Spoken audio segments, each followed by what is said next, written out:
ఏంటిది కావ్య అని సుభాష్ అయితే కావ్యని అడుగుతూ ఉంటాడు. ఏటో తెలియదు మామయ్య, చూస్తున్నాను అని చెప్పి కావ్య అయితే చూస్తూ ఉంటుంది.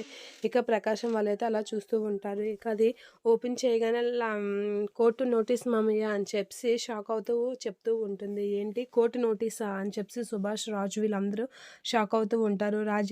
కావ్య ఏం చెప్పాలో తెలియక అలా చూస్తూ ఉంటుంది. కోర్టు నోటీస్ పంపించారు మామయ్య అని అంటే, కోర్టు నోటీస్ పంపించడం ఏంటి అని అంటూ ఉంటాడు సుభాష్. అవును మామయ్య అని కావ్య అనేసరికి, ఎవరు పంపించారు అని సుభాష్ ఆ కావ్యని అడిగేలోగా ప్రకాశం వచ్చి, మేమే పంపించాం కోర్టు నోటీస్ అనేది అంటూ ఉంటాడు.